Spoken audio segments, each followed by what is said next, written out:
ಅಯ್ಯಪ್ಪ ಸ್ವಾಮಿ ದೇವಾಲಯ ಟ್ರಸ್ಟ್ ವತಿಯಿಂದ ಇಂದು ಪತ್ರಿಕಾಗೋಷ್ಠಿ ಉದ್ದೇಶಿಸಿ ಮಾತನಾಡಿದ ಗುರುಸ್ವಾಮಿಗಳು, ಧರ್ಮದರ್ಶಿಗಳು ಡಾಕ್ಟರ್ ಜಯರಾಮ ಸ್ವಾಮಿ ಹಾಗೂ ಸಂಚಾಲಕರಾದ ಎಂ ವಿನಾಯಕ್ ಮತ್ತು ಉಮಾಶಂಕರ್ ಶಿವಕುಮಾರ್ ರವರು ಉಪಸ್ಥಿತರಿದ್ದರು. ಇದೇ ತಿಂಗಳು 15ನೇ ತಾರೀಕಿನಿಂದ 20ನೇ ತಾರೀಕಿನವರೆಗೆ ನೂತನವಾಗಿ ನಿರ್ಮಿಸಿರುವ ದೇವಾಲಯದ ಮಹಾ ಗೋಪುರದ ಕುಂಭಾಭಿಷೇಕಕ್ಕೆ ಹೆಚ್ಚಿನ ಸಂಖ್ಯೆಯಲ್ಲಿ ಭಕ್ತಾದಿಗಳು ಆಗಮಿಸಿ ದೇವರ ಕೃಪೆ ಪಾಲ್ಗೊಳ್ಳಬೇಕು. ದೇವಾಲಯವನ್ನು ನಿರ್ಮಾಣ ಮಾಡಿದ್ದೇವೆ. ಆ ದೇವಾಲಯ ಈಗ 18 ಮತ್ತು 19, 20ನೇ ತಾರೀಕು 3 ದಿನಗಳ ಕಾಲ ವಿಜೃಂಭಣೆಯಿಂದ ವೇದ ಶಾಸ್ತ್ರ ಪ್ರಕಾರವಾಗಿ ಅದನ್ನ ಪ್ರತಿಷ್ಠಾಪನೆಯನ್ನು ಮಾಡ್ತಾ ಇದ್ದೀವಿ.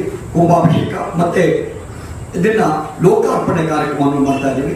ಈ ಕಾರ್ಯಕ್ರಮದಲ್ಲಿ ಹೆಸರಾದಂಥ ಎಲ್ಲ ಮಹನೀಯರು, ಸ್ವಾಮೀಜಿಗಳು, ಜಗದ್ಗುರುಗಳು ಎಲ್ಲರೂ ಬರ್ತಾ ಇದ್ದಾರೆ.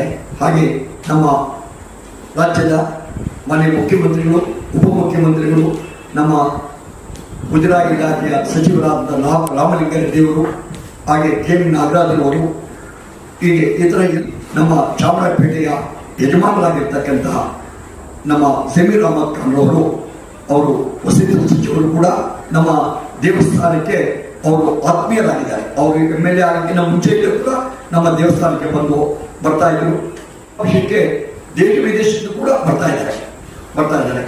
ಹೀಗೆ ಅದ್ಭುತ ಮಹಿಮೆ ಉಳ್ಳಂತ ನಮ್ಮ ಚಾಮರಾಜಪೇಟೆ ಅಯ್ಯಪ್ಪ ಸ್ವಾಮಿ ದೇವಾಲಯ, ಇದಕ್ಕೆ ನಾನು ಧರ್ಮದರ್ಶಿ ಮತ್ತು ಗುರುಸ್ವಾಮಿಯಾಗಿ ಆ ದೇವಸ್ಥಾನವನ್ನ ನಡೆಸಿಕೊಂಡು ಮತ್ತೆ ಅಲ್ಲಿನ ಕರ್ನಾಟಕದ ಮತ್ತು ಬೆಂಗಳೂರು ಮಹಾನಗರ ಇದಕ್ಕೆಲ್ಲ ಭಕ್ತಮಾಶ್ರಯರು, ಯಾಕೆಂದ್ರೆ ನಮ್ಮಲ್ಲಿ ಸುಮಾರು 10 ಲಕ್ಷ ಜನ ಮೇಲ್ಪಟ್ಟು ನಮ್ಮ ದೇವಸ್ಥಾನದಲ್ಲಿ ಯಾತ್ರೆ ಮಾಡಿದ್ದಾರೆ 50 ವರ್ಷಗಳಲ್ಲಿ.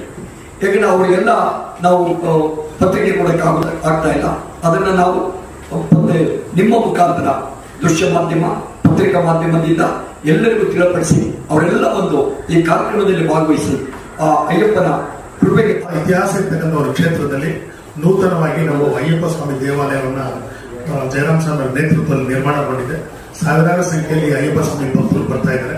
ನಿಮ್ಮ ಮುಖಾಂತರ ಮತ್ತೊಮ್ಮೆ ಅವರಿಗೆ ಪ್ರಚಾರ ಆಗಲಿ, ಎಲ್ಲರೂ ಬಂದು ಸ್ವಾಮಿ ಕೃಪೆ ಪಾತ್ರ ಆಗಿ ದೇವರ ದರ್ಶನ ಪಡೀಲಿ ಅಂತ. ಒಂದು 2 ವಿಶೇಷ ಅಂದ್ರೆ, ದೇವಸ್ಥಾನ ಜೊತೆಗೆ ಶಬರಿಮಲೆಯಲ್ಲಿ ಯಾವ ತರ ದೇವಾಲಯ ಇದೆ ಅದೇ ತರ ಒಂದು ನಿರ್ಮಾಣ ಕೃತಕವಾಗಿ ನಾವು ನಿರ್ಮಾಣ ಮಾಡ್ತಾ ಇದ್ದೀವಿ.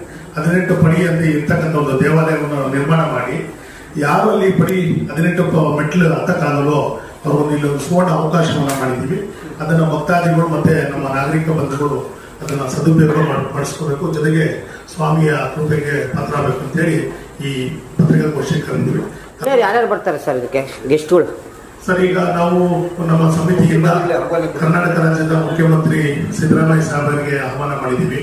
ಉಪಮುಖ್ಯಮಂತ್ರಿ DK ಶಿವಕುಮಾರ್ ಸಾಹೇಬರು ಬರ್ತಾರೆ. ಯಾಕಂದ್ರೆ ನಮ್ಮ ಅಯ್ಯಪ್ಪ ಸ್ವಾಮಿ ದೇವಾಲಯದಲ್ಲಿ ಅವರು ಪ್ರತಿ ವರ್ಷ ಗಿರ್ಮುಡಿನ ಕಟ್ಟಿ ಮತ್ತೆ ಶಬರಿಮಲೆ ಯಾತ್ರೆ ಮಾಡೋದು, ಅವರು ಬರ್ತಾ ಇದ್ದಾರೆ. ಜೊತೆಗೆ ನಮ್ಮ ಕ್ಷೇತ್ರದ ಕೇಂದ್ರ ಬಿಂದು ಸ್ಥಳದ ನಾಯಕರು BZ ಜಮೀರಣ್ಣ ಅವರೇ ಅಧ್ಯಕ್ಷತೆ ವಹಿಸಿದ್ದಾರೆ. 3 ದಿನ ಕಾರ್ಯಕ್ರಮದಲ್ಲಿ ಅವರ ಅಧ್ಯಕ್ಷತೆಯಲ್ಲಿ ನಾವು ಕಾರ್ಯಕ್ರಮ ನಂಬಿಕೊಂಡಿದ್ವಿ.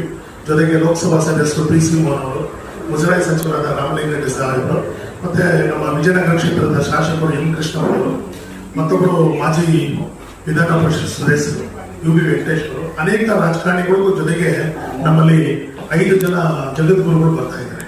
ಆದಿಚುಂಚನಗಿರಿ ಮಠದಿಂದ, ಸಾಲೂರು ಮಠದಿಂದ, ಮತ್ತೆ ವಿಶ್ವ ಒಕ್ಕಲಿಗರ ಮಠದಿಂದ, ಮತ್ತೆ ಈಶ್ವರಾನಂದಪುರಿ ಕನಕ ಮಠದಿಂದ ಅವರು ಬರ್ತಾ ಇದ್ದಾರೆ. 5 ಜನ ಜಗದ್ಗುರುಗಳು ಬರ್ತಾ ಇದ್ದಾರೆ. ಅವು 18ನೇ ತಾರೀಕು ಬೆಳಿಗ್ಗೆ ನಮ್ದು ಗಂಗೆ ಪೂಜೆ ಒಂದು ಮೆರವಣಿಗೆ ಆಗುತ್ತೆ. ಅವತ್ತು ಚಿಕ್ಕರಸಿಕೆರೆ ಬಸವಣ್ಣವ್ರನ್ನ ನಮ್ಮ ಕ್ಷೇತ್ರಕ್ಕೆ ಬರ್ಮಾಡ್ಕೊಂಡಿದ್ವಿ. ಆ ಬಸವಣ್ಣವರ ಜೊತೆ ನೇತೃತ್ವದಲ್ಲಿ ಒಂದು 150 ಜನ ಮಹಿಳೆಯರು ಕಳಸವನ್ನು ಹೊತ್ತುಕೊಂಡು ಗಂಗೆ ಪೂಜೆ ಕಾರ್ಯಕ್ರಮನ ಬಹಳ ವಿಜೃಂಭಣೆಯನ್ನು ಮಾಡ್ತಾ ಇದ್ವಿ. ಇದೊಂದು ಬಹಳ ವಿಶೇಷ ಇದೆ. ಇದರಲ್ಲಿ ನಾವು ಜಾತಿ ಧರ್ಮ ಯಾವ್ದು ಇಟ್ಕೊಂಡಿಲ್ಲ. ಸರ್ವಧರ್ಮ ಅಯ್ಯಪ್ಪ ಅಂತೇಳಿ ನಮ್ಮ ಕ್ಷೇತ್ರಕ್ಕೆ ಬಹಳ ಹೆಸರಿದೆ. ಆ ಕಾರಣದಲ್ಲಿ ಎಲ್ಲಾ ಧರ್ಮದವರು ಭಾಗವಹಿಸಿ ಈ ಕಾರ್ಯಕ್ರಮ